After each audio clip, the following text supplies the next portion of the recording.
آئے کچھ ابر کچھ شراب آئے، اس کے بعد آئے جو عذاب آئے۔ کر رہا تھا غم جہاں کا حساب، کر رہا تھا غم جہاں کا حساب۔ آج تم یاد بے حساب آئے، آج تم یاد بے حساب آئے۔ میر اور غالب کے بعد اور اقبال کے بعد جس شاعر نے اردو شاعری کو اور اردو بولنے والوں کو سب سے زیادہ متاثر کیا وہ فیض احمد فیض ہیں، اور وہ اکیلے شاعر ہیں اردو کے جن کو پوری دنیا میں جانا جاتا ہے، اور پوری دنیا کی زبانوں میں ان کا ٹرانسلیشنس ان کے زبان کے ان کے شاعری کے ہوئے، اور مقبولیت جتنی ہندوستان میں ہے باہر اس سے کم نہیں ہے۔ فیض احمد فیض کی شاعری کی شروعات جو ہوتی ہے وہ ترقی پسند تحریک کے ساتھ ساتھ ہوتی ہے۔ ترقی پسند تحریک دراصل بدلاؤ کی تحریک تھی۔ ترقی پسند تحریک کا مقصد تھا کہ جن کے منہ میں آواز نہیں ہے، جن کی آواز نہیں سنی جاتی ہے، ان کو ادب میں، لٹریچر میں ان کی آواز کو اپنی آواز دینا۔ زیادہ تر شاعروں نے ایسی نظمیں لکھی کہ سن کے لوگوں کا خون کھول جائے، لوگ نعرے لگانے لگیں، سڑکوں پر اتر آئیں، اور اس کا اثر بھی ہوا۔ ایسا نہیں کہ اس کا اثر نہیں ہوا، اس کا اثر ہوا۔ زیادہ تر شاعری اس دور کی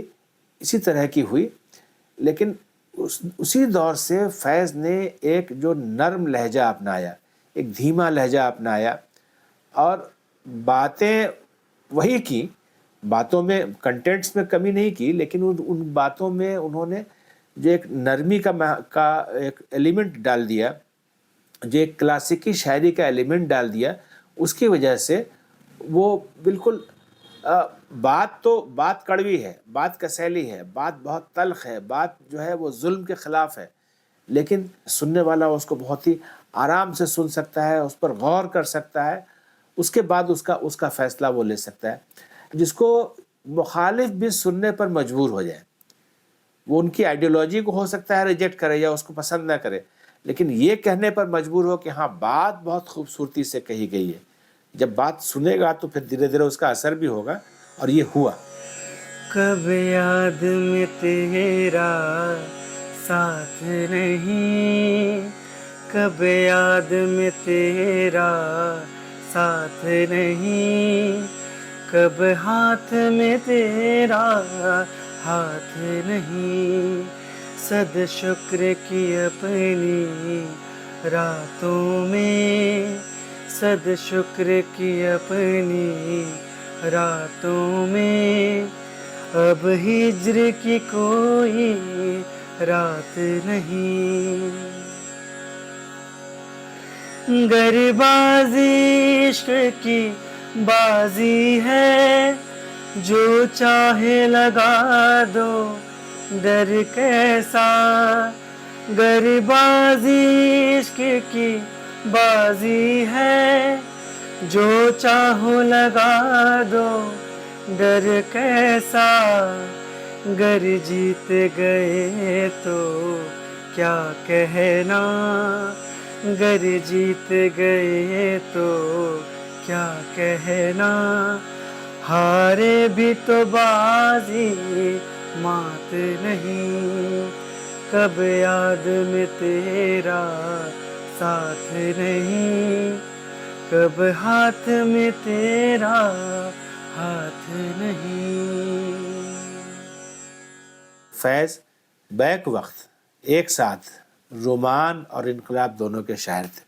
رومان اور انقلاب ایک دوسرے کے کنٹراسٹ یا کنٹراری نہیں ہے۔ رومان بھی انقلابی ہو سکتا ہے، انقلاب بھی رومانی ہو سکتا ہے۔ فیض کو سمجھنے کے لیے اس بات کو سمجھنا ضروری ہے، اس لیے کہ فیض نے انقلاب سے عشق کیا۔ فیض کی نظموں کو دیکھیے، فیض کی شاعری کو دیکھیے اگر، تو اس میں آپ کو جہاں جہاں آپ اس کی تشریح محبوب کے طور پر کرتے ہیں، وہاں وہاں تو اس کا مطلب انقلاب بھی نکلے گا۔ جو مشہور شعر ہے کہ تم آئے ہو نہ شب انتظار گزری ہے اور تلاش میں ہے سحر بار بار گزری ہے۔ اب کس کی تلاش میں ہے سحر؟ تو ایک لے مین کہہ سکتا ہے کہ ہاں یہ تو کسی محبوب کا ذکر ہے جس کا انتظار ہو رہا ہے، لیکن جو فیض کی آئیڈیولوجی کو جانتا ہوگا وہ سمجھ جائے گا کہ یہ یہاں بات انقلاب کی گئی ہے، ہم انقلاب کا انتظار کر رہے ہیں، ہمارا دور ایک اندھیری رات ہے، ہم اس اندھیری رات میں بیٹھے ہیں اور ہم چاہتے ہیں کہ یہ رات کٹ جائے، صبح ہو جائے، سویرا ہو جائے، لیکن یہ ہو نہیں رہا ہے اور اسی انتظار میں پوری رات گزر رہی ہے۔ تو یہ اسٹائل بنایا انہوں نے اپنا کہ بات انقلاب کی کہیں گے، لہجہ رومان کا ہوگا۔ تو فیض بیک وقت رومانی انقلابی شاعر ہے، رومان اور انقلاب کے شاعر نہیں ہیں، رومانی انقلابی ہیں یا انقلابی رومانی ہیں۔ یہ فیض کی خوبی ہے، اور اس روشنی میں آپ اگر دیکھیے تو ان کے پہلے مجموعہ جو ہے نقش فریادی، اس میں مجھ سے پہلی سی محبت میرے محبوب نہ مانگ۔ اب دیکھیے اس میں کہیں سے عشق میں کمی نہیں ہے، عشق اپنی جگہ پر ہے، محبوب کا احترام اپنی جگہ پر ہے، محبوب کو تسلیم کیا جا رہا ہے، اس کی اہمیت سے انکار نہیں ہے، لیکن محبوب کو بھی یہ بتایا جا رہا ہے کہ ابھی وہ دور نہیں آیا ہے، ابھی وہ وقت نہیں آیا ہے کہ انسان صرف عشق کرے، اس لیے کہ اور بھی غم ہے زمانے میں محبت کے سوا، اور بھی راحتیں اور بھی ہیں وصل کی راحت کے سوا۔ یہ احساس دلانا یہ بالکل نئی بات تھی۔ تو یہ فیلنگ پہلی بار اردو شاعری میں فیض نے دی کہ محبت سے بڑھ کے بھی کوئی چیز ہو سکتی ہے، وہ ہوتا ہے انقلاب۔ میں نے سمجھا تھا کہ تو ہے تو درخشاں ہے حیات، تیرا غم ہے تو غم دہر کا جھگڑا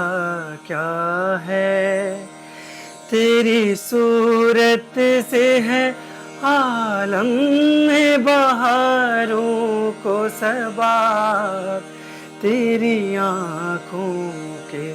سوا دنیا میں رکھا کیا ہے، تیری آنکھوں کے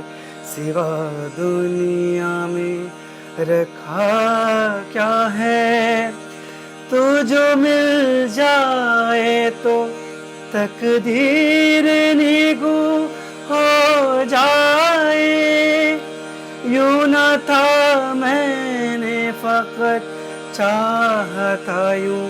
ہو جائے، ہاں مجھ سے پہلی سی محبت میری محبوب نہ مانگ، مجھ سے پہلی سی محبت میری محبوب نہ مانگ۔ فیض نے اپنے کنٹینٹ سے کبھی سمجھوتا نہیں کیا، ظلم کے خلاف، جبر کے خلاف، سیاہی کے خلاف، جو ڈکٹیٹرشپ کے خلاف، انگریزوں کا دور ہو یا انگریزوں کے بعد کا دور ہو، ہر دور میں اپنی آواز اٹھاتے رہے اور اپنے آپ کو براڈ کرتے چلے گئے، جو شاید دوسرے شاعروں نے نہیں کیا۔ ان کی شاعری میں آپ کو ایرانی طلبہ کے نام نظم ملے گی، ان کی شاعری میں آپ کو افریقہ پر نظم ملے گی، ان کی شاعری میں لیٹن امریکہ کا ذکر ملے گا،